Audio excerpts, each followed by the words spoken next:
Previous year हम लोग अभी है ना 2023 से स्टार्ट किए थे, 23, 22, 21, 20, 19, 18, 17, 16, 15 कर लिए हैं। अभी 14 का लास्ट क्लास में 14 का पेपर हमने किया था, जिसमें हमने पहले 35 जो ऑब्जेक्टिव क्वेश्चन थे वो डिस्कस किए थे।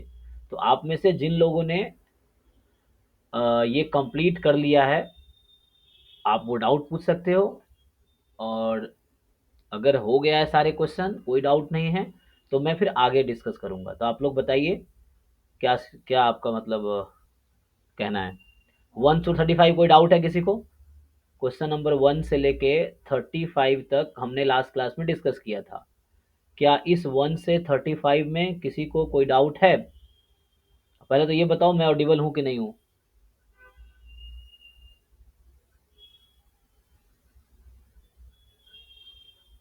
ऑडिबल हूं कि नहीं?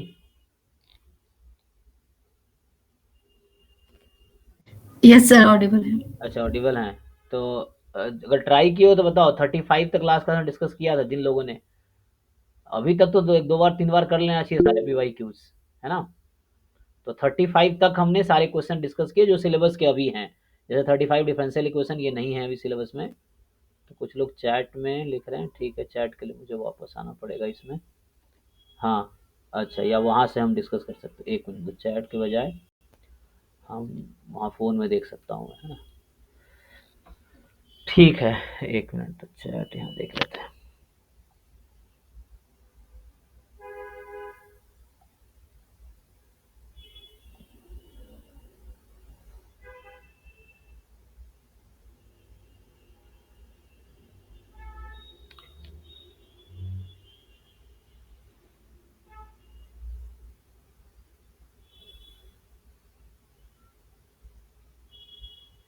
ठीक है, चैट में पढ़ सकता हूँ।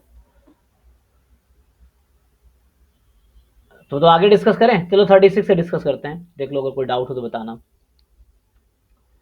तो 35 तक लास्ट क्लास में हुआ था। अभी भी किसी को डाउट हो तो तुम बोल सकते हो, तो मैं दोबारा सॉल्व कर दूंगा। अगर नहीं डाउट है तो फिर हम आगे अभी कंटिन्यू कर रहे हैं, ठीक है। तो आगे क्या है, 36 जैसे है, the solid sphere this X Y Z, जहाँ X square plus Y square plus Z square less than equal to 1 is cut into two parts by the plane Z बराबर हाफ। तो कह रहा है find the volume of the smaller part. जो smaller part है उसकी volume बताओ। तो स्मॉलर पार्ट की वॉल्यूम बताना है आपको। तो ये समझ लो,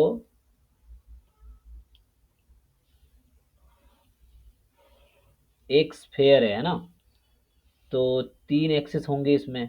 तो अभी मैं अगर इसको ऐसा बना दूं जस्ट कि,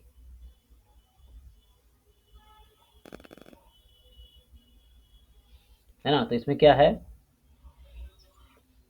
अगर आप ऐसा स्फेयर है, एक एक्स एक्सिस, एक होगा वाई एक्सिस, एक होगा जेड एक्सिस, इस तरीके से समझिए। तो आपको बोला गया इसको आपने कट किया है किस पॉइंट पे, आपने कट किया है, जैसे ये 1 है, अभी 1, ये एक्सिस है 1 है, और ये इधर एक एक्सिस है तो ये भी 1 है, और ये 1 है, ठीक है। तो इस तरह से, है ना। अब क्या करना है आपको इसमें,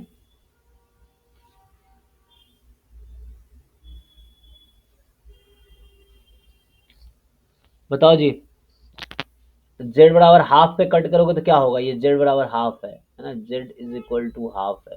तो आपको इसका वॉल्यूम निकालना है। कैसे निकालोगे, इस वाले स्मॉलर पोर्शन बोला है ना, ये क्या बोला है कि द सॉलिड स्फेयर जो है दिस एक्स वाई जेड, जहाँ X square Y square Z square का सम है ना, लेस देन इक्वल टू 1 है, cut into two parts by the plane Z बराबर हाफ। तो क्या है वॉल्यूम इस स्मॉलर पार्ट का, बताइए कोई, कैसे डिसाइड करेंगे आप। Volume of the smaller part.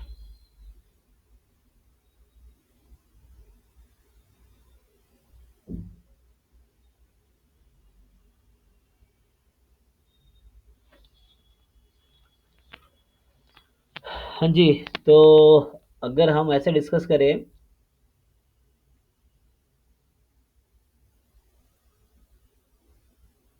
D Z D Y D X, है ना, हालांकि ये बॉटम इसका सर्कल है, ठीक है ना।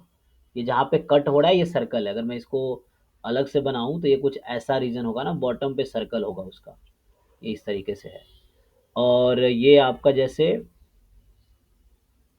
है ना, इस तरीके से है। तो मुझे इसका वॉल्यूम निकालना है। तो how to find volume, Z की लिमिट क्या होगी, तो जेड बराबर हाफ से लेके, और ये क्या है, X square plus Y square plus Z square is 1, है ना। तो जेड की वैल्यू वहां से आ जाएगी, पॉजिटिव है। जेड निगेटिव तो होगा नहीं इधर, तो जेड पॉजिटिव है। तो एक तरीके से मैं ऐसे सोच सकता हूँ कि D Z, Z from half to root under 1 minus, ठीक है ना, क्या आएगा, 1 minus X square minus Y square, यही रहेगा।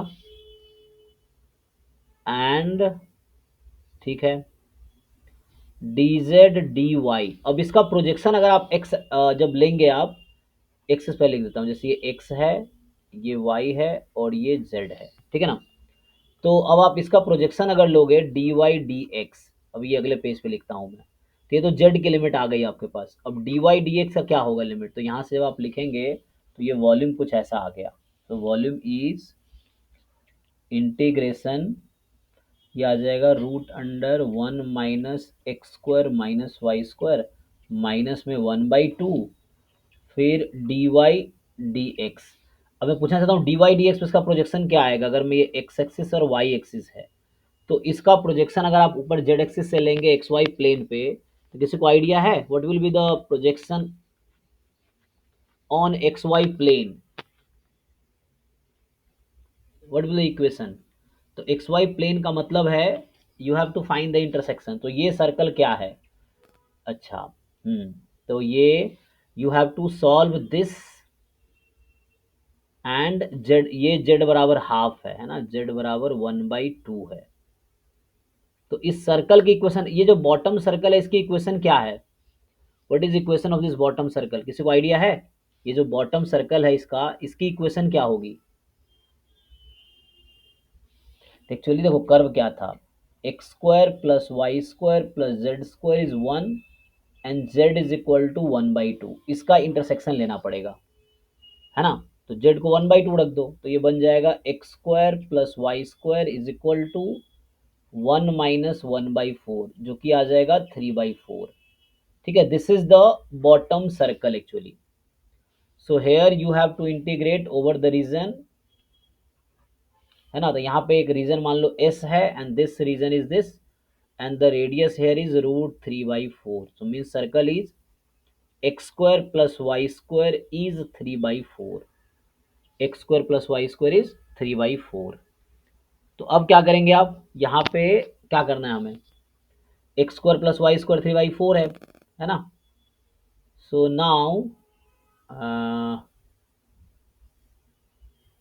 बताओ, तो इजी है ना, इसको पोलर फॉर्म में कन्वर्ट कर लो। सो पोलर फॉर्म में कन्वर्ट करोगे तो ये हो जाएगा 1 - r² minus 1/2 R D theta. R क्या है, 0 से √3/4, और थीटा क्या होगा, क्योंकि ये तो पूरा है तो 0 से 2π। क्या इसका इंटीग्रेशन कर पाएंगे आप लोग, हो जाएगा इंटीग्रेशन, इंटीग्रेट करके देखिए आंसर आ जाएगा, ठीक है। तो ये आपका क्वेश्चन नंबर किसका, 36 का सॉल्यूशन है ना, हमने ट्राई किया है। अब इसके और भी मेथड हो सकते हैं, आप और भी मेथड अप्रोच कर सकते हैं, लेकिन एक तरीका ये है, बाकी तरीके और भी हो सकते हैं। सो आप ट्राई करके देखिए। नेक्स्ट क्वेश्चन क्या है, so the next question is कि ये सब सब्जेक्टिव है तो आपको ट्राई करना पड़ेगा। Suppose that the 5 distinct balls are distributed at random into 3 distinct boxes, in such a way that the each of the 5 balls can get into any of the 3 boxes. तो find the probability that exactly one box is empty. आपको ये बताना है कि exactly एक box empty होगा, इसकी क्या probability है। Also find the probability that all boxes are occupied. दो चीजें पूछी गई हैं। हम्म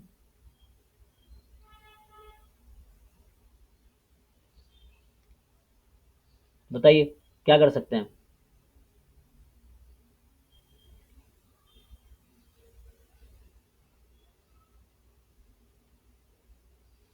देखिए इसमें बोला है क्वेश्चन नंबर जो 36 है, व्हाट दे आर सेइंग कि there are 5 distinct balls and suppose that 5 distinct balls are distributed at random into 3 distinct boxes. So 5 balls are there, 3 boxes are there, 3 boxes and 5 balls are there. So you have to distribute this 5 balls into, है ना, so 5 balls you have to distribute it into 3 boxes. This is box 1, box 1, box 2 and box 3। ठीक है, so इस तरह से है box 1 2 3। So you have to distribute this into 3 boxes, 5 balls है ना, डिस्ट्रीब्यूटेड इनटू 3 boxes। तो व्हाट कैन वी डू? तो question, first question is 5 distinct balls are distributed at random into 3 distinct boxes in such a way that each of the 5 balls can get into any of the 3 boxes. Find the probability exactly one box is empty. So first thing, the probability is exactly one box is empty. So what is the meaning? Exactly one box empty कब होगा? Sorry. So exactly one box empty कब होगा? आप सोचिए sir ये binomial distribution follow करता है। कैसे, आप सोचिए थोड़ा सा। सर सर ये 3 बॉक्सेस को हम n3 ले सकते हैं और ये p को हम 3/5 ले सकते हैं और ऐसे करके एग्जैक्टली 1 बॉक्स इज एम्प्टी का मतलब है कि p of x equal to 0, मतलब एक बॉक्स को 3C0 ऐसे करके हम लिख सकते हैं। नहीं नहीं, इसमें बोला है कि exactly one box is empty, तो 5 बॉल्स को आप 3 बॉक्सेस में भेज रहे हैं रैंडमली, तो ये इक्विवेलेंट कंडीशन क्या होगी? एग्जैक्टली वन बॉक्स एम्प्टी है, मतलब 2 boxes आर ऑक्यूपाइड ना, 2 boxes are occupied only, only मतलब थर्ड इज एम्प्टी, ये समझिए आप। तो 2 बॉक्सेस पर ऑक्यूपाइड, एक खाली रह गया, तो हमें इसके फेवरेबल आउटकम काउंट करने, अब समझिए। तो मेरे पास 5 बॉल्स हैं, सो ईच बॉल के पास कितने ऑप्शन है अब? अच्छा, टोटल पॉसिबिलिटी क्या है? सैंपल स्पेस में कितने एलिमेंट है? Number of element in sample space. Each box has 3 choice, 3 की पावर 5 होगी ये सैंपल स्पेस में एलिमेंट। एक बॉल के पास 3 ऑप्शन है, दूसरे बॉल के पास भी 3 ऑप्शन है, तीसरे बॉल के पास भी 3 ऑप्शन है, चौथे बॉल के पास भी 3 ऑप्शन है, पांचवें बॉल के पास भी 3 ऑप्शन है। So each ball has 3 options ना, सो टोटल सैंपल स्पेस में एलिमेंट इतना हो गया। Now you have to find the favourable outcome, exactly one box is empty. तो एग्जैक्टली वन बॉक्स एम्प्टी कब होगा? अब आप सोचो ना, जब जितने बॉल्स है वो किस बॉक्स में प्लेस हुए होंगे? 2 बॉक्सेस में प्लेस हो गया। हाँ, 2 बॉक्स में। तो ईच बॉल हैज 2 चॉइसेस, तो लाइक 2 की पावर 5, बट मतलब first ball has 2 choice, 2 into second ball has 2 choice, into third ball has 2 choice, into fourth ball has 2 choice and so on. तो each ball has 2 choices, तो 2 की power 5, but problem is exactly one box is empty. So there are 2 cases in which, suppose third box को empty रख रहे हैं हम, मान लो, तो ऐसा होगा कि पांचों बॉल जो है एक ही बॉक्स 1 में आ गया हो, एक केस ये भी हो सकता है। तो उस केस में 2 बॉक्सेस एम्प्टी रह गया, बट मुझे एग्जैक्टली वन बॉक्स को एम्प्टी रखना है। एंड वन केस इज पांचों बॉल जो होंगे वो बॉक्स 2 में आ गए होंगे, तो उस केस में बॉक्स 1 एंड बॉक्स 3 एम्प्टी रह गया, but we have to keep only exactly one box empty. So there are 2 cases that are not favourable. 2 की पावर 5 में से 2 केस ऐसे हैं जो फेवरेबल नहीं है एक्चुअली। तो ये हो गया 2 की पावर 5 - 2। अच्छा, तो ये तो हमने 3 को खाली रखा, तब इसके 3 और पॉसिबल केसेस हैं। हो सकता है कि एक एम्प्टी है ना, एग्जैक्टली वन इज एम्प्टी, हो सकता है थर्ड एम्प्टी हो, दूसरा केस है सेकेंड में भी empty, third is the box one is empty, there are 3 cases. तो इंटू 3 किया बिकॉज ऑफ दैट 3 केसेस। तो यहाँ पे 3 into 2 की पावर 5 - 2 अपॉन 3 की पावर 5। आप ऑफिशियल आंसर की चेक कर लीजिएगा, आई थिंक वेबसाइट पे आंसर की तो नहीं है, हाँ बट सॉल्यूशन वाले बुक में होगा, तो आप वहाँ सॉल्यूशन देख सकते हैं, आंसर देख सकते हैं, सॉल्यूशन भी देख सकते हैं, कोई दिक्कत नहीं है। बट यह आपको समझ आना चाहिए लॉजिक क्या है सर सॉल्यूशन। -2 का क्या लॉजिक है सर? वो -2 वाला लॉजिक समझ जी नहीं आ रहा हाँ, है। ये 2 की पावर 5 का क्या मतलब है कि ईच बॉल हैज 2 चॉइसेस, ठीक। क्योंकि एक बॉक्स को एम्प्टी रखना है ना, तो आप मुझे बताओ किस बॉक्स को एम्प्टी रखना चाहते हो आप? अच्छा, any of the one box, तीन में से एक ही बॉक्स एम्प्टी हाँ, रखेंगे। 3 रखें, बोलो 3 है ना, box 1, box 2, box 3। So which one you want to keep empty in one case? Box one. मान लीजिए बॉक्स 1 को एम्प्टी रखना है, इसका मतलब है कि ईच 5 बॉल हैज़ 2 चॉइसेस। कौन सा? बॉक्स 2 एंड बॉक्स 3 है। हाँ हाँ अब हाँ। अब ये यहाँ या यहाँ जा सकता है, यहाँ या यहाँ जा सकता है, इधर या इधर जा सकता है, इधर या इधर जा सकता है, या इधर या इधर जा सकता है। तो ईच बॉल हैज़ 2 की पावर 5 केस है। अब समझिए, एक केस इसमें ऐसा है कि जब ये कहीं भी जा सकता था, हो सकता है ये यहाँ आ गया हो, ये भी यहाँ आ गया हो, ये भी यहाँ आ गया हो, ये भी यहाँ आ गया हो, ये भी यहाँ आ गया हो। मतलब सब क्या है, इसी में आ गया, सारे बॉल्स इधर ही आ गए इसी में। क्या इस केस में आपके तो बॉक्स 3 भी एम्प्टी रह गया? पहले आपने 1 एम्प्टी रखा है, 2 बॉक्स एम्प्टी रह गया, बट आपको कितने बॉक्स को एम्प्टी रखना था? Exactly one box. हाँ। समझ आया कि नहीं? अगर सारे बॉल्स एक ही बॉक्स में चला गया तो 2 बॉक्सेस एम्प्टी रह जाएंगे। अच्छा अच्छा। और या ये पांचों बॉल्स अगर इसमें आ गया थर्ड वाले में, तो 2 बॉल फिर भी एम्प्टी रह जाएगा। तो ये 2 केस हमारा फेवरेबल नहीं है। तो 2 की पावर 5 टोटल केसेस थे, इनमें से there are 2 cases which is not favourable to this, तो इसलिए 2 माइनस किया। एंड इंटू 3 का मतलब पहले हम बॉक्स 1 खाली रख सकते हैं, या बॉक्स 2 खाली रख सकते हैं, या बॉक्स 3। तो there are 3 possible cases, and then उसमें ये हो जाएगा, है ना? तो ऐसा होगा, है ना? तो क्या होगा यहाँ पे कि आप क्या करो कि, है ना, इसमें आपके पास ये है, हमारे पास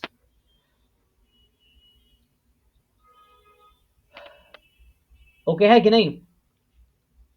हाँ सर, समझ गए सर। हाँ, और एक तो ये आंसर हो गया, दूसरा पार्ट भी है इस क्वेश्चन का। The second part is also find the probability that all boxes are occupied. तीनों बॉक्स ऑक्यूपाइड हैं, box 1, box 2 and box 3।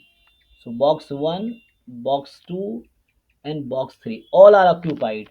So 5 balls are there, and okay, so now probability all boxes are occupied, है ना? so तीनों क्या है, occupied है। इसका क्या मतलब हुआ? all boxes are occupied।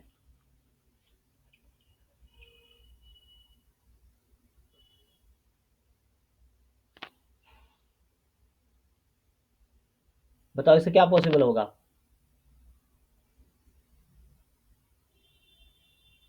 Now you think इसका फेवरेबल केस बताओ।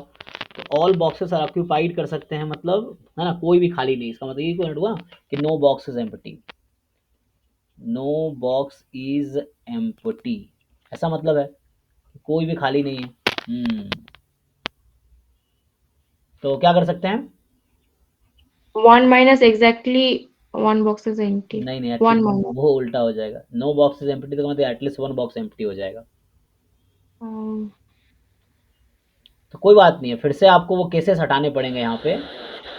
हाँ, someone else want to say something?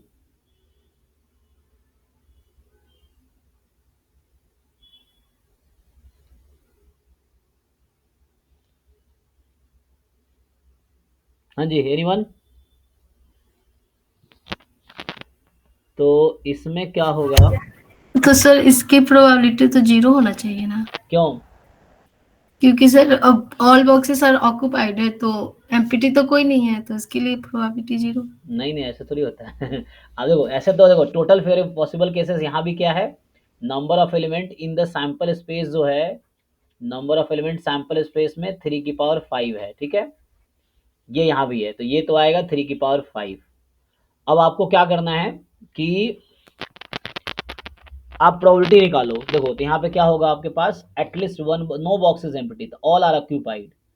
तो एक काम कर सकते हो आप कि एक एक बॉक्स इसमें पहले आप प्लेस, एक एक, है ना, बॉल्स प्लेस कर दो। हाँ, तो एक एक बॉल है इसमें। अब उसके बाद बाकी बचे, क्योंकि एम्प्टी नहीं रखना है ना इसको, तो you don't have to keep it empty.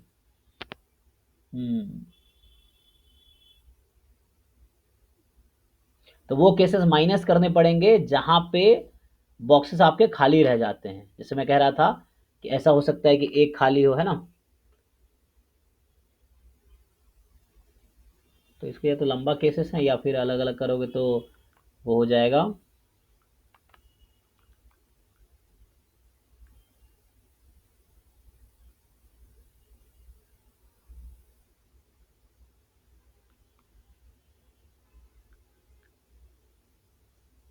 क्या करें?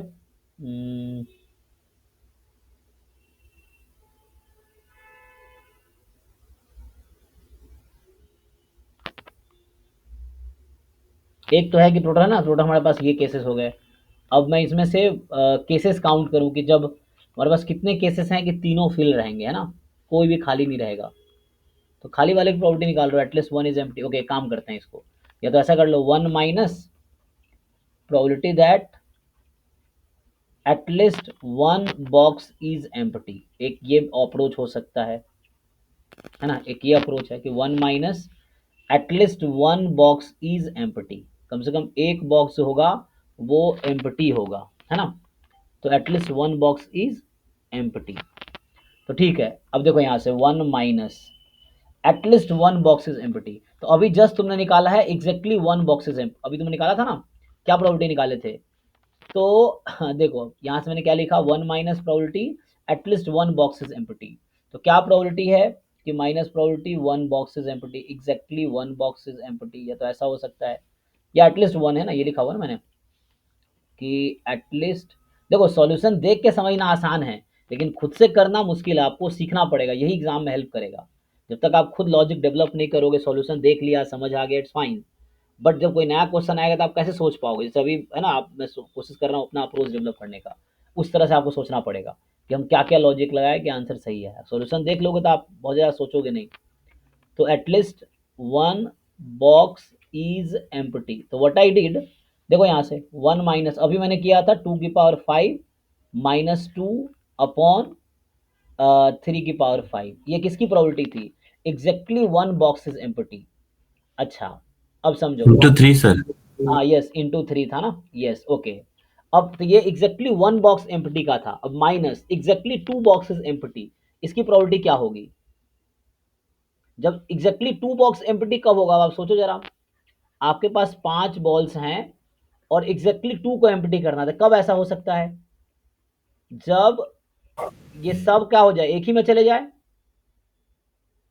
यही ना, या तो सब बॉक्स वन में चले जाए पांचों बॉल, या पांचों बॉल बॉक्स टू में चले जाए, या पांचों बॉल बॉक्स थ्री में चले जाए, यही है।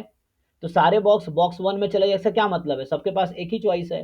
तो वन अपॉन थ्री की पावर फाइव इंटू थ्री, फिर से इंटू थ्री क्यों कर रहा हूँ, क्योंकि हो सकता है बॉक्स वन में सब चले जाए, या हो सकता है सब बॉक्स टू में चले जाए, या हो सकता है सब बॉक्स थ्री में चले जाए, इसलिए इंटू थ्री, यही आंसर है, इसको सॉल्व कर लीजिए।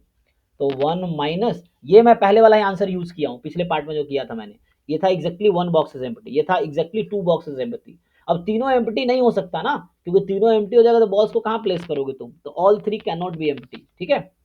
तो इसलिए इसका प्रोबेबिलिटी मैं जीरो कर रहा हूँ, तो exactly one box is empty, exactly two is empty, and all three are empty, तो ऑल थ्री एम्प्टी नहीं हो सकता, है ना। तो बॉक्स प्लेस तो करना ही है, तो इसलिए ये आंसर है। तो सिंप्लीफाई कर लीजिए इसको आप, तो थ्री टाइम ये आ जाएगा टू की power five plus one by three की power five, at the end ये हो जाएगा, थ्री कॉमन ले लूँ मैं, नहीं एक मिनट, मतलब सिंप्लीफाई कर लोगे ना तुम लोग, इसको करके देख लो इतना, है ना। बाकी सिंप्लीफिकेशन खुद ही करो आप, जो आंसर आएगा देख लेना, मैच करना चाहिए, और अगर ना मैच करे फिर से मुझे पूछो नेक्स्ट टाइम।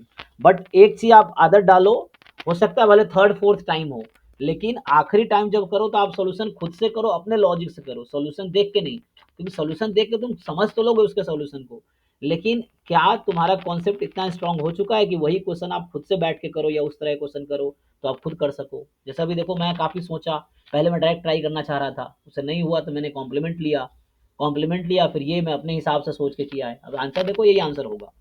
तो आपको अपना logic, this is not the only way, हो सकता है दूसरा अप्रोच से कोई करेगा या बुक में किया होगा तब भी आंसर यही आएगा, answer eight the and same आना है, जो आएगा मेरा वही आएगा, क्योंकि अप्रोच मैंने अपना लगाया है और राइट अप्रोच है ये, और भी अप्रोच होंगे वो भी राइट होंगे, ये चीज़ है। ठीक है, चलिए आगे बढ़ते हैं। तो ये हो गया 37, अगला है 37 के बाद कहाँ गया 30, हम लोग, अरे भैया क्या हो रहा है, 36 कर लिया, 37 कर लिया, 38 देखते हैं। x1 x2 x1 x2 भी IID random variable with common PDF दे रखा है, y है मिनिमम x1 x2 का। तो बोल रहा है find the confidence interval for theta of the type this having a confidence coefficient 0.9। देखो सिंपल है, ये कहना चाह रहा है कि थीटा की वैल्यू इस इंटरवल में होने की प्रोबेबिलिटी 95% है, तो बी की वैल्यू निकालो, इस क्वेश्चन का ये मतलब है, ठीक है ना। y आपका फर्स्ट ऑर्डर स्टैटिस्टिक्स है, तो हो जाएगा। इसमें क्या है, ये बोल रहा है आपका 36 37 है, 37 ना 38, तो ये 38 है आपका। तो क्या प्रोबेबिलिटी है कि म्यू की वैल्यू y माइनस बी से थीटा है कि म्यू है, थीटा है ना, थीटा है।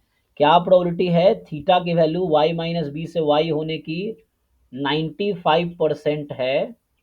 तो आप बताओ यहाँ से first order statistics minus B, theta less than first order statistics, ये 0.95, ठीक है।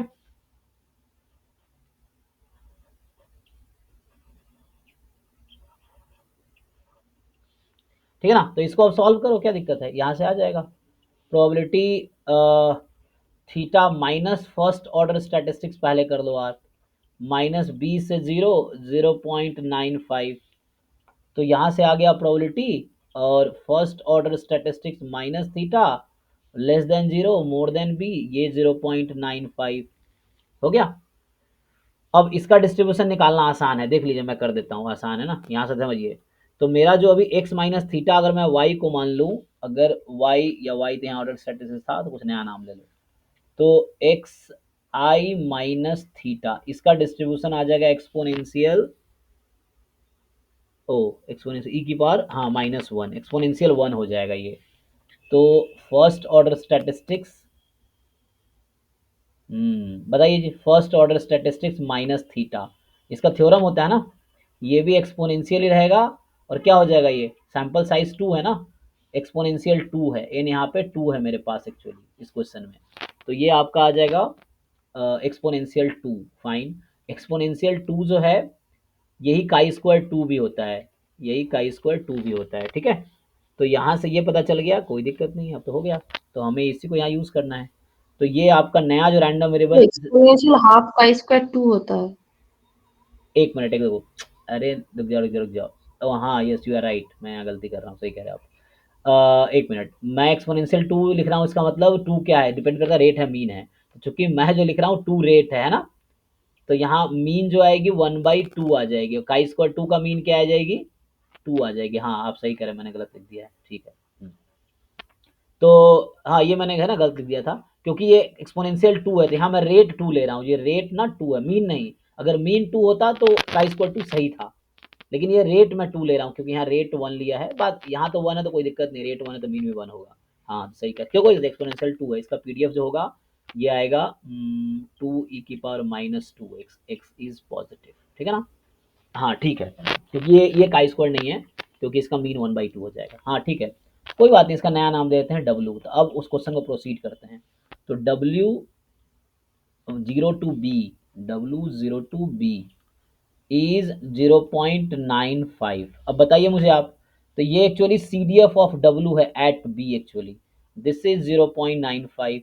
अब CDF of W at B कितना होगा, तो एक्सपोनेंशियल 2 का CDF क्या आएगा जी, 1 माइनस e⁻²x है ना,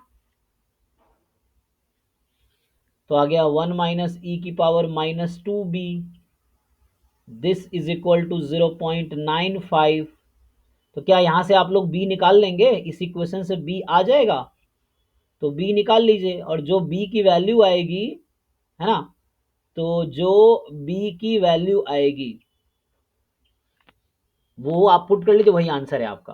तो यही क्वेश्चन में बोला भी गया है कि b निकालना है आपको, तो आंसर आ जाएगा, यही b निकालना, तो मैंने निकाल दिया, ठीक है। देख लीजिए आप लोग 39 कह रहा है कि 2 cars A and B are travelling independently in the same direction, ठीक। सो 2 कार है A और B, और वो क्या हो रहा है, इंडिपेंडेंटली ट्रैवल कर रहा है, किसमें, travelling independently in the same direction, एक ही डायरेक्शन में। Speed of car A is normally distributed with mean 100 kilometre per hour and standard deviation √5 kilometre per hour, okay. and the speed of car B is normally distributed with mean 100 km per hour and a standard deviation 2 kilometers per hour. Initially at time 0, car A is 3 km ahead of car B. Find the probability that after 3 hour these two cars will be within the distance of 3 kilometre, है ना। इस तरह question हम बचपन में करते थे distance और वाले क्वेश्चन में, जहाँ डिस्टेंस और स्पीड वाले क्वेश्चन होता था, लेकिन अब ये रैंडम वेरिएबल से रिलेट कर दिया। ठीक है, कोई ना, ट्राई करके देखते हैं। तो two cars A and B are travelling independently in the same direction. दो कार है ना, सेम डायरेक्शन में इंडिपेंडेंटली ट्रैवल कर रहा है। ठीक है, चलो इसका ग्राफ पहले बनाने की कोशिश करते हैं तो दिखेगा, है ना, कि इस तरह मान लीजिए रोड है और इस रोड पे, चलिए थोड़ा रोड को हम इस तरह बना देते हैं, ये हमारा सड़क है। ठीक है, इस तरीके से दिस इज द रोड। अब है ना, ये रोड है। अब क्या करना है कि दो ट्रैवल कर रहा है सेम डायरेक्शन में, स्पीड कार ए का है नॉर्मली डिस्ट्रीब्यूटेड, तो स्पीड ऑफ ए, तो स्पीड को क्या नोटेशन लेते थे आप, एस ए लिख दूं, स्पीड ऑफ ए, देख लीजिए आप, एक्स ए बोल देता हूँ, चलिए स्पीड ऑफ ए को। इसका डिस्ट्रीब्यूशन है नॉर्मल, जिसका मीन है 100 और स्टैंडर्ड डेविएशन √5, मतलब 100,5। ठीक है, तो 100,5 एंड स्पीड ऑफ बी को मैं एक्स बी बोल देता हूँ, ये भी नॉर्मल होगा विथ बी जो है नॉर्मल 100 और स्टैंडर्ड डेविएशन 2 है, नॉर्मल 100,4 है, ये 100,4 एक्स, मतलब एक्स स्पीड में, नोटेशन क्लियर रखना आप लोग। अब टाइम 0 पे कार ए 3 किलोमीटर आगे था कार बी से। देखिए जब शुरू हो रहा है ना गेम, या जो भी बोलते हैं आप लोग, हाँ, जैसे रेस होता है ना, तो कार बी अभी यहाँ है टाइम 0 पे, और टाइम 0 पे कार ए यहाँ पे है, कार ए यहाँ पे है, तो कार ए यहाँ है, कार बी यहाँ, जब टाइम 0 था, टाइम 0 पे, टाइम 0 पे इनिशियली ये 3 किलोमीटर का गैप है इन दोनों में अभी, जब शुरू हो रहा है टाइम, तो कार ए आगे है और जा रहे हैं ये सब इस डायरेक्शन में, है ना। और find the probability that after 3 hour, 3 घंटे बाद these two cars will be within a distance of 3 kilometres. अब मान लीजिए टाइम जब 3 घंटा हो गया, जैसे मान लीजिए एग्जांपल के लिए कार ए यहाँ पहुँच गया, लेट्स से यहाँ पे है, और हालांकि है ना यहाँ स्टैंडर्ड डेविएशन किसका ज़्यादा है, 5 है ना, ओके, मीन दोनों का सेम ही है।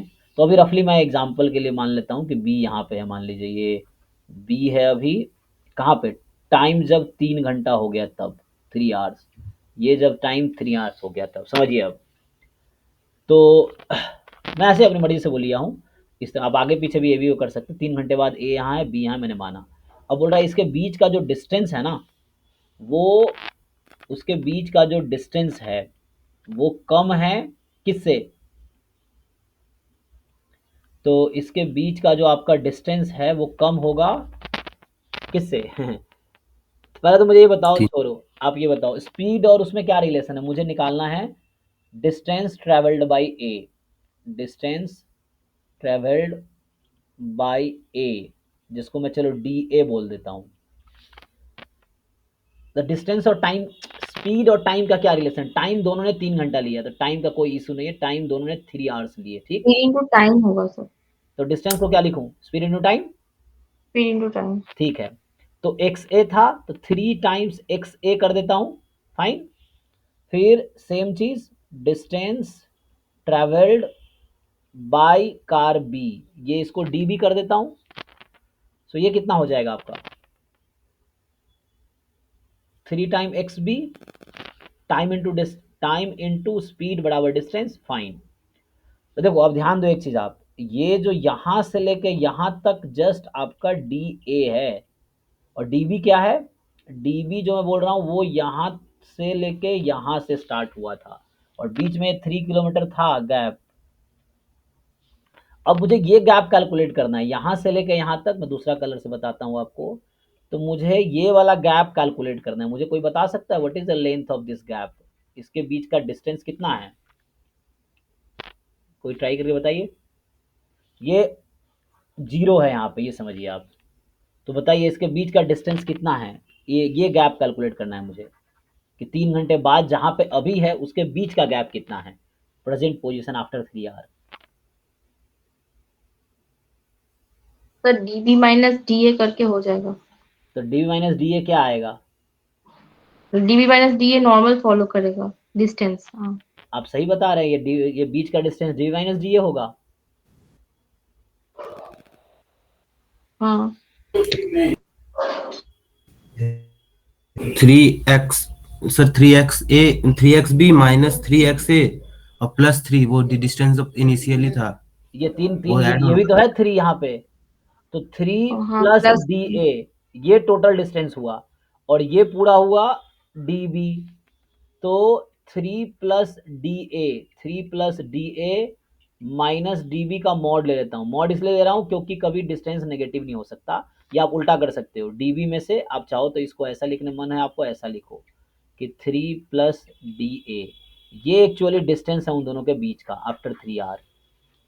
ठीक है, तो देखिए यहाँ पे, तो डिस्टेंस आफ्टर 3 आर जो है वो ये है, डिस्टेंस आफ्टर 3 आर है D B minus D A plus 3, इसका मॉड ये है। अब पूछा क्या है क्वेश्चन में कि find the probability that after 3 hours those two cars will be within a distance of 3 kilometre. तो इसके बीच के गैप को मुझे 3 किलोमीटर से कम करना है, 3 किलोमीटर से मुझे कम करना है। तो यहाँ आ गया प्रोबेबिलिटी, डी बी क्या था 3 time X B, D A क्या था 3 टाइम एक्स ए, और ये क्या -3 लेस देन 3, 3 कॉमन लेके हटा भी सकते हो तुम। तो अब आ गया प्रोबेबिलिटी मॉड में है ये सब कि X B minus X A minus 1 is less than 1। ठीक, अच्छा अब आपको एक्स ए और एक्स बी के बारे में पहले से पता है कि X A is normal 100,5, X B is normal, देख लेना मैं सही लिख रहा हूँ गलत लिख रहा हूँ, 100,4, यही डेटा था, कहाँ गया 105 104। ठीक है, तो मुझे बताइए एक्स बी माइनस एक्स ए क्या हो जाएगा, बताइए जो बता रहे थे नॉर्मल। नॉर्मल 0,9। 5 प्लस 4 और दोनों इंडिपेंडेंट है, इंडिपेंडेंट लिखा है क्वेश्चन में। हाँ हाँ सर देखो, इंडिपेंडेंट है सर। यस, तो 9 हो गया, फाइन। तो हो जाएगा, अब इसको खोल लेते हैं हम लोग, और तो यहाँ से ओपन कीजिए, X B minus X A minus 1 less than 1 more than -1। तो यहाँ से probability X B minus X A less than 2, और यहाँ हो जाएगा 0। देख लीजिए एक बारी, समझ सही है ना। अब इसको डिवाइड कर दीजिए इसका स्टैंडर्ड डेविएशन से 3 से, तो 3 से डिवाइड कर दीजिए, तो ये हो गया आपका। अब आंसर जो आ जाएगा ये नॉर्मल हो गया जी, नॉर्मल 0,1 हो गया आप, क्योंकि डिवाइड कर दिया 3 से ना मैंने, तो नॉर्मल 0,1 हो गया आप। तो मतलब ये हो गया 5 2/3 माइनस 5 0। किसी को डाउट हो तो बताइए, यही आपका आंसर है, 5 2/3 क्वेश्चन में गिवन होगा। So this is answer of this question. Done, देख लो किसी को डाउट है तो बताओ। यहाँ से स्टोरी स्टार्ट की, स्पीड स्पीड डिस्टेंस डिस्टेंस, फिर टाइम 3 घंटे था, हमें बीच का गैप देखना था क्या है, तो ये आपको लॉजिकली देखना पड़ेगा, मैंने फिगर बनाया ताकि क्लियर हो। अब उस गैप को 3 से कम होने की प्रोबेबिलिटी निकालनी थी, सॉल्व किया, फिर ये डिस्ट्रीब्यूशन क्वेश्चन में दिया था, डिफरेंस का डिस्ट्रीब्यूशन ये आया, 3 से डिवाइड कर देंगे तो नॉर्मल बन जाएगा, ये नॉर्मल 0,1 बन जाएगा ये, और इससे 5 is the CDF of normal 0,1 capital 5। ठीक है, ओके चलिए, तो ये आपका क्वेश्चन नंबर 39 हो गया। नेक्स्ट है सर इस वाले में 3 से ही डिवाइड क्यों किए थे? जी, क्योंकि एक्स बी माइनस एक्स ए का क्या है यहाँ पे, वो आप ध्यान से देखिए, डिस्ट्रीब्यूशन क्या है एक्स बी माइनस एक्स ए का, 3 है, ये क्या है, नहीं नहीं क्या है डिस्ट्रीब्यूशन इसका, 0,9 है सर, हाँ तो जरा समझिए, वेरिएंस 3 है इसलिए। वेरिएंस 9 है, स्टैंडर्ड डेविएशन हाँ 3 है, हाँ। तो जब ये रैंडम वेरिएबल मान लीजिए W है, तो W में से मीन घटाते हैं आप, स्टैंडर्ड डेविएशन डिवाइड करते हैं, तो क्या बन जाता है ये नॉर्मल 0,1। तो यही किया मैंने, ओके सर। हाँ 3 से डिवाइड किया क्योंकि 3 इसका स्टैंडर्ड डेविएशन है, क्योंकि हम जानते हैं x minus mu by sigma normal 0,1 हो जाता है, x अगर नॉर्मल म्यू सिग्मा स्क्वायर है तब। ठीक है, तो ये हमारे पास है, मतलब अगर x है मेरा नॉर्मल म्यू सिग्मा स्क्वायर, तो x माइनस ये तो हम जानते ही हैं, तो यही यूज़ किया मैंने।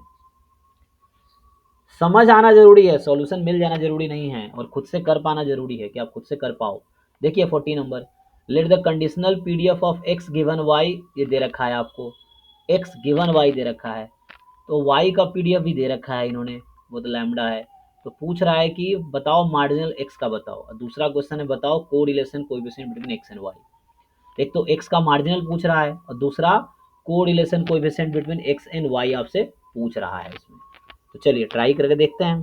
तो ये कंडीशनल मुझे दे रखा है ना, कंडीशनल एक्स गिवन वाई है। ओके, तो मुझे क्या कर रखा है, F of X given why they रखा है, और ये इन्होंने दिया है मुझे ई की पावर वाई माइनस एक्स, ई की पावर वाई माइनस एक्स, जो कि एक्स मोर देन वाई है। ठीक है, तो एक्स मोर देन वाई है, और जीरो अदरवाइज, जीरो अदरवाइज, है ना। अब y बी द पीडीएफ, तो y का पीडीएफ जो है हमारे पास वो है लैम्डा ई की पावर माइनस लैम्डा वाई, जब y मोर देन 0 है। तो find the marginal density of x।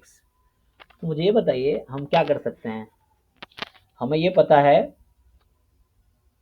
कि f of x comma Y बराबर x of F Y upon F Y of Y, ये किसके इक्वल होता है जी, ज्वाइंट अपॉन वाई का मार्जिनल। क्या लिखूं इसको मैं,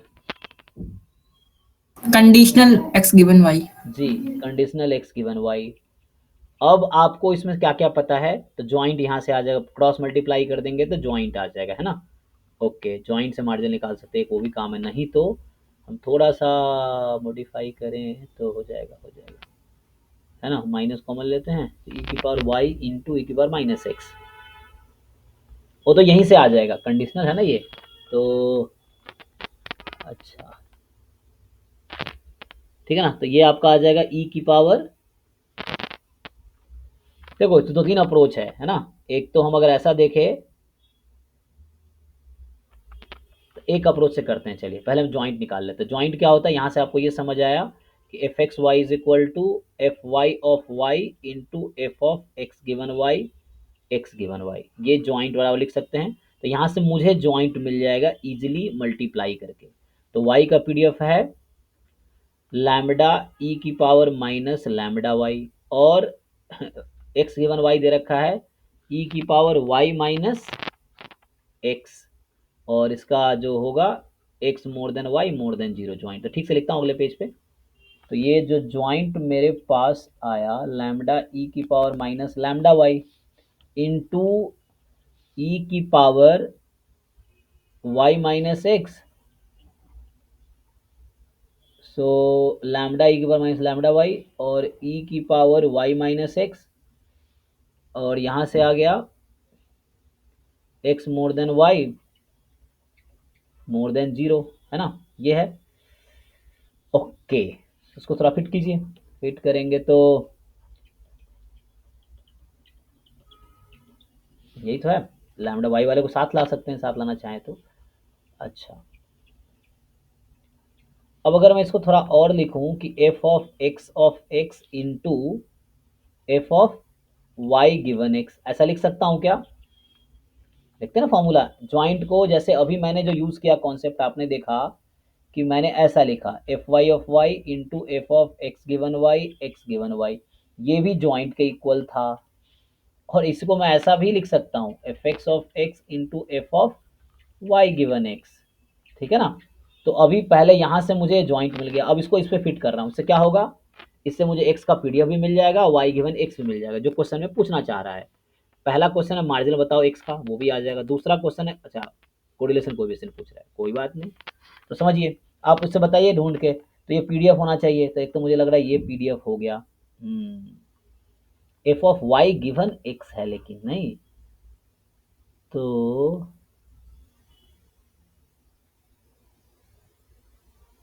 वाई गिवन एक्स का पीडीएफ में क्या लूँ, एक्स का पीडीएफ क्या लूँ पहले, तो ये है, और फिर वाई का जब एक्स गिवन हो।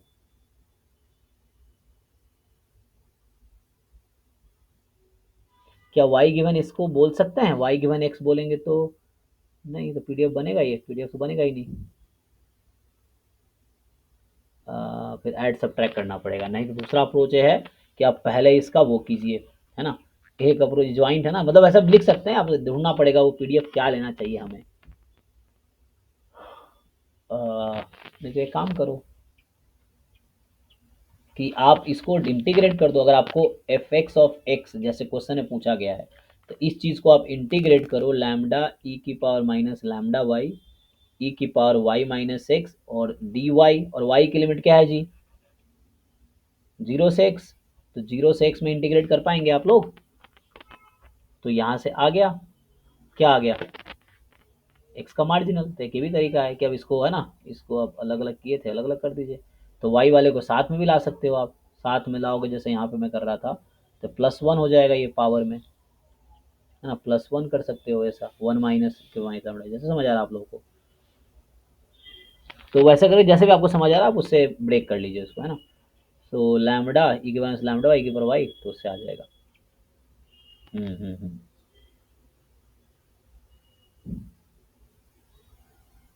कर लोगे, देख लो।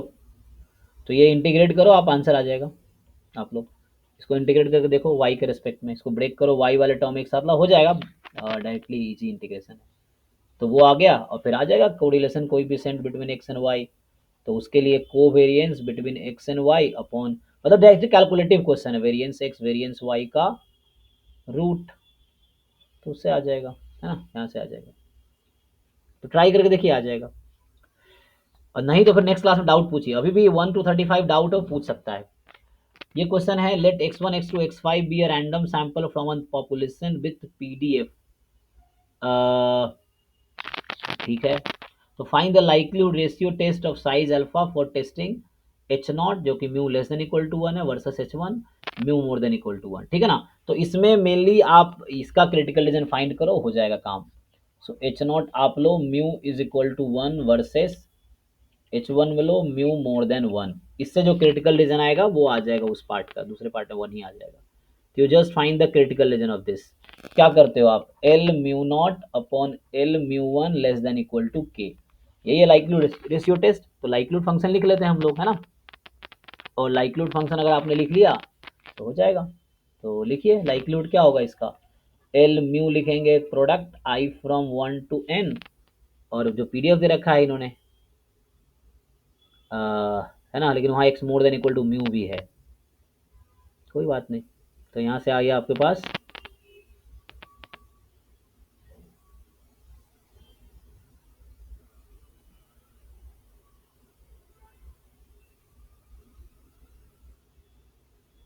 क्या होगा, e की पावर n म्यू, है ना, ऐसा हो जाएगा ना। ये क्या आ जाएगा आपके पास, e की पावर मैं म्यू माइनस एक्स आई ना, चलो ऐसा लिखता हूँ, e की पावर म्यू माइनस एक्स आई। जब इसको आप ब्रेक करेंगे, e की पावर म्यू अलग कर दीजिए, तो e की पावर म्यू की पावर n हो जाएगी, और e की पावर माइनस एक्स आई है, तो प्रोडक्ट हो जाएगा तो माइनस समेसन एक्स आई, ये आ जाएगा। और साथ में ये भी है कि जो म्यू है that is more than equal to, एक मिनट यहाँ क्या था, अच्छा, mu less than equal to X X I, तो mu less than equal to each X I, तो इसका मतलब क्या हुआ, mu less than each X I है, तो इसका मतलब mu less than equal to first order statistics. तो म्यू फर्स्ट ऑर्डर स्टैटिस्टिक्स से कम है ना, तो mu is less than equal to first order statistics, और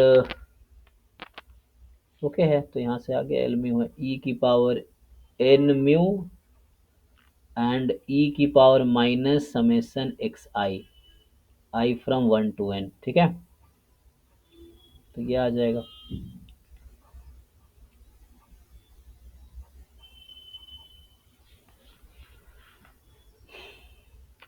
and mu less than equal to first order statistics. कोई दिक्कत नहीं है, आप यहाँ म्यू की जगह ये आपका एल म्यू है, कोई दिक्कत नहीं है, अब इससे आ जाएगा। सो दिस इज जस्ट, इसको आप यूज कीजिए, एक बार म्यू की जगह 1 रखिए, एक बार म्यू की जगह, अच्छा एमएलई क्या आएगा इसका, ये डिसाइड कीजिए आप लोग, व्हाट इज द है ना। आप अगर एम, क्योंकि कंपोजिट है ये, तो एमएलई की जरूरत पड़ेगी आपको। तो एमएलई जो है फर्स्ट ऑर्डर स्टैटिस्टिक्स है, क्योंकि आपको दिख रहा है डायरेक्टली यहाँ से, क्योंकि ये फंक्शन कहीं ना कहीं म्यू के रेस्पेक्ट में इंक्रीजिंग है, तो म्यू की हाईएस्ट वैल्यू जो होगी ना उस पर ये एमएलई देगा, तो हो गया, कोई दिक्कत नहीं है। तो एमएलई इसका फर्स्ट ऑर्डर स्टैटिस्टिक्स है।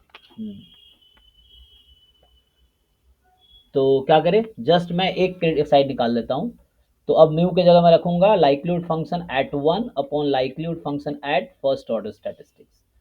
तो ये e की पावर एक n म्यू था, तो n म्यू और e की power n first order statistics, और साथ में इसका कैंसिल ही हो जाएगा जो साथ में है ना, इसी को आप लेस देन इक्वल टू के कर दीजिए। तो यहाँ से आ गया ई की power N time first order statistics more than equal to, cross multiply कर रहा हूँ मैं, ई की पावर एन बाई के, इसको नया नाम ये के वन रख दो चाहो तो इसका नाम के टू रख दो।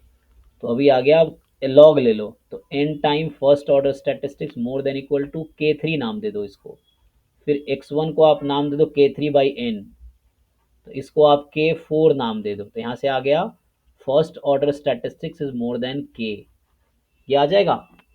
तो ये क्रिटिकल रीजन आ गया, कोई दिक्कत नहीं, आप ये क्रिटिकल रीजन यूज कीजिए। So the critical region you got is first order statistics more than equal to K, मतलब इसका क्रिटिकल रीजन मैंने निकाले। इवन अगर आप लेस देन इक्वल टू भी करते हैं तो भी कोई दिक्कत नहीं है, तब भी वही आएगा। तो वहां पे बस आपको एक केस ये देखना पड़ेगा, हाँ, कि म्यू की वैल्यू जो है कहाँ लाई करी, बट इट्स नो प्रॉब्लम। आप इसके लिए फाइन, इसके लिए भी क्रिटिकल रीजन हमारे जो काम का है वो यही है, तो आप इसी को लेके चलिए। तो हमारा अभी जो है रिजेक्ट एच नॉट जो मैं कर रहा हूँ इस पर कीजिए आप। तो अभी जो इस क्वेश्चन में ये आया, reject H not if first order statistics is more than equal to K, ये है। एंड अब क्वेश्चन में क्या पूछा था, देखिए आप पूछा क्या है आपसे, find the likelihood ratio test of size alpha. चलो साइज अल्फा की बात कर रहा है, तो साइज है अल्फा, तो अल्फा का मतलब probability of rejecting H not when H not is true when mu is equal to, H not में क्या था जी, तो mu is equal to one, maximise करना है तो वन पे आ जाएगा, कोई दिक्कत नहीं है, आप mu is equal to one पे काम कीजिए, नो प्रॉब्लम, क्योंकि हमें इसको मैक्सिमाइज करना होता है, ठीक है ना। तो मैक्सिमाइज करेंगे तो क्या आएगा बताइए, हाउ टू फाइंड के इन टर्म्स ऑफ अल्फा, तो मुझे के को फाइंड करना इन टर्म्स ऑफ अल्फा। तो दिस इज अ, तो जब म्यू को मैं वन रख दूंगा तो मेरा डिस्ट्रीब्यूशन क्या हो गया जी, यहाँ देखो, जब म्यू को आपने वन रख दिया तो डिस्ट्रीब्यूशन हो गया ई की power one minus X when X more than equal to one, तो ई की power one minus X when X more than equal to one F X of X, ये है। तो ये आ गया है ना, ई की power one minus X, X more than equal to one. अब बताइए आप लोग यहाँ क्या कर सकते हैं हम लोग, हाउ टू फाइंड, तो इसको एमएलई निकाल के लाइक्लीहुड रेशियो करके हो जाएगा। एमएलए तो निकाल रखा है हमने, इसका सर ऑर्डर शिफ्ट का वो डिस्ट्रीब्यूशन निकाल सकते हैं ना, y equal to x minus mu मानकर उसका हाँ, डिस्ट्रीब्यूशन मैं फर्स्ट ऑर्डर स्टैटिस्टिक और बाई, तो उसका अगर डिस्ट्रीब्यूशन एक्स माइनस वन का डिस्ट्रीब्यूशन क्या होगा, यहाँ से देखो अब ध्यान से, ये जो x माइनस वन है उसका डिस्ट्रीब्यूशन क्या है, एक्सपोनेंशियल वन, वन, हाँ, तो ईच एक्स आई माइनस वन एक्सपोनेंशियल वन है, तो first order statistics minus one का डिस्ट्रीब्यूशन क्या होगा, एक्सपोनेंशियल n हो जाएगा। यस एक्सपोनेंशियल एन हो जाएगा, तो वही यूज कर लेते हैं। चलो, तो alpha is equal to probability first order statistics minus one more than equal to K minus one when mu is one, mu को वन पुट किया तो ये मिला, तो यही चीज़ यहाँ पे है। अब मैं क्या करता हूँ, अल्फा, तो इसका अच्छा हो तो एक नया नाम इसका है ना, नया नाम दे दो, मान लो डब्लू, जैसे मैं रख देता हूँ, डब्लू रख दिया, W is exponential N, N यहाँ रेट है तो इसका मीन वन बाई एन होगा, तो पीडीएफ है एन ई की पावर माइनस एन डब्लू, ऐसा होगा इसका पीडीएफ।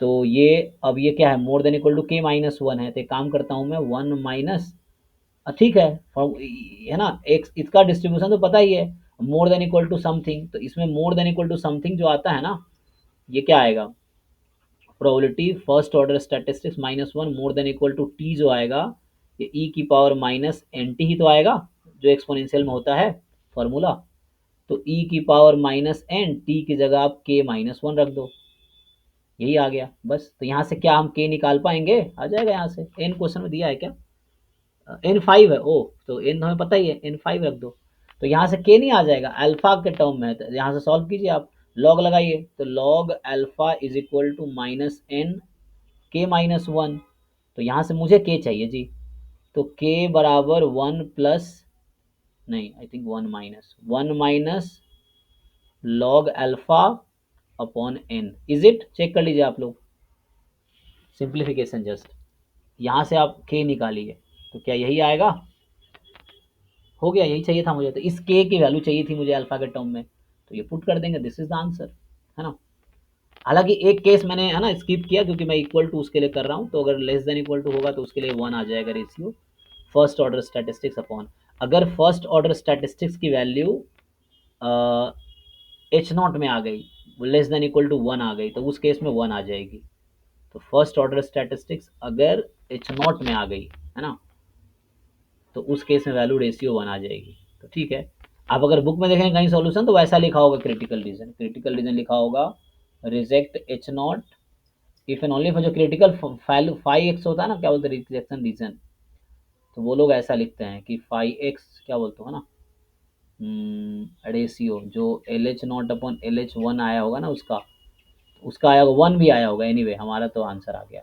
तो मैं जो लिख रहा हूँ वो ये है, तो हमारा आंसर आया x1 more than equal to k and k is 1 minus log alpha by n, ये पुट कर लो। अभी मैं ये यूज़ करूँगा, हालांकि मैंने है ना इसके लिए फाइंड किया है रेसिंग एच नॉट, है ना, मतलब हालांकि सेम ही है, कोई दिक्कत नहीं, उससे कोई प्रॉब्लम नहीं होगा बहुत ज़्यादा। तो हमारे जो एंट्रेंस में क्वेश्चन आएगा तो इससे ही आंसर आ जाएगा, इतना ही काफ़ी है सोल्यूशन के लिए, ठीक है। मतलब सिंपली हमने म्यू इज इक्वल टू 1 के लिए किया, अगर first order statistics less than 1 है तो रेशियो 1 आ जाएगी उसकी, किसकी रेशियो वो लाइक्लीहुड की ना। आप सोल्यूशन बुक है ना आपके पास, वहाँ देख सकते हैं आप, उसमें आप समझ आएगा।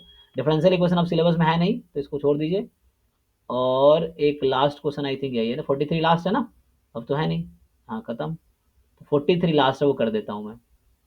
चलिए, ये कह रहा है कि expand the function f x y sine x plus y into its Taylor series, ठीक है ना, इंटू इट्स टेलर सीरीज, ये बोल रहा है about the point 0 pi by 2 having term up to second degree, okay, sine x plus y है। तो हमें क्या करना है, एफ एक्स कॉमा वाई है साइन एक्स प्लस वाई, इसका टेलर सीरीज एक्सपेंशन लिखना है जी, किसके अबाउट, तो मैं अगर ए बी के अबाउट लिखूँ ना तो ऐसा होता है f a b plus f x a b, एक एक्स का रेस्पेक्ट डिफरेंशिएट किया तो इनटू में आएगा एक्स माइनस ए, है ना, इसका अपॉन में 1 फैक्टोरियल पावर 1, फिर F Y A B, Y का रेस्पेक्ट किया तो Y minus B upon 1 factorial, अब F X X at A B, फिर आएगा X minus A whole square upon में 2 फैक्टोरियल, फिर अगला आएगा F x Y at A B, अब एक्स वाई लिखा हूँ तो X minus A X minus B और अपॉन में 2 फैक्टोरियल। अब यहाँ तो ध्यान क्या रखना है, मैं f x y f y x अलग अलग लेना पड़ता है, f y x at A b, इसी को 2 टाइम कर सकते हैं आप, कोई दिक्कत नहीं है। तो एफ है ना x minus a y minus B upon 2 factorial plus f y y at A B y minus b whole square by 2 factorial plus dot dot dot dot चलता रहेगा, लेकिन हमें क्वेश्चन बोला सेकेंड डिग्री तक ही, तो मैंने सेकेंड डिग्री तक लिख दिया, देख लीजिए आप। तो ये कांस्टेंट टर्म है, ये 1 डिग्री वाले टर्म है, और ये सब सेकेंड डिग्री वाले टर्म है, ठीक है, constant term, first degree term, second degree terms, degree मतलब पावर, ठीक है ना। तो यही पूछा ना आप, देखिए अबाउट 0 पाई बाई 2, जो मैं ए बी बोल रहा हूँ, जहाँ जहाँ ए बी है आप रखिए, तो आपका जो ए बी पॉइंट है इस क्वेश्चन में 0 पाई बाई 2 है। अब क्या आप लोग first partial derivative second partial derivative निकाल पाएंगे, इस फॉर्मूले में फिट कर दीजिए। तो ये क्या लिखा मैंने, टेलर सीरीज एक्सपेंशन 2 वेरिएबल कर लिख दिया, Taylor series expansion for 2 variable function, 2 variable function के लिख दिया मैंने, ठीक है जी। तो ये हो गया। अब मैंने सारे क्वेश्चन के हिंट दे दिए ऑलमोस्ट आपको, कुछ मैंने सॉल्व भी किए हैं। तो मैं आपसे यही रिक्वेस्ट करूंगा कि सॉल्यूशन बुक है आपके पास, बहुत अच्छी बात है, लेकिन आप सॉल्यूशन बुक देखो, लेकिन एक बार खुद से बिना देखे सॉल्व करो, और आप देखो कर पाते नहीं कर पाते तो क्या करेंगे, फिर आप सीखने की कोशिश करेंगे कि ऐसा क्या चीज़ है जो आपको नहीं आ रहा है, तो आप वो ढूंढिए कि ऐसा क्या है इस क्वेश्चन में जो आपको नहीं आ रहा है, तो आप सॉल्यूशन देख के समझिए, फिर अगर समझ आ गया तो एक बार फिर से सॉल्व करके देखिए दोबारा बिना देखे कि समझ आएगा हो क्या रहा है। नहीं समझ आ रहा तो मुझसे पूछिए आप कि समझ नहीं आ रहा सॉल्यूशन, ठीक है। सर एक 20 वाला बता दीजिए, 20 वाला जी चलिए 20 पे आते हैं अब। तो जिन लोगों ने सॉल्व कर लिए हैं, क्योंकि वो 14 का पेपर मैंने अपनी तरफ से हिंट दे दिया हर क्वेश्चन का, अब आपको सॉल्व करना है मुझसे डाउट पूछने हैं, ये है। तो आप डाउट पूछिए, फिर हम डाउट बताएंगे। 20 जैसे इन्होंने पूछा, ट्राई करते हैं। एक मिनट, 20 इसका है ना अलग ही सीन है। अच्छा, ये थोड़ा ना उस मोड में है, इसीलिए गड़बड़ हो रहा है। हाँ, तो प्रेजेंट मोड में था ना, इसीलिए।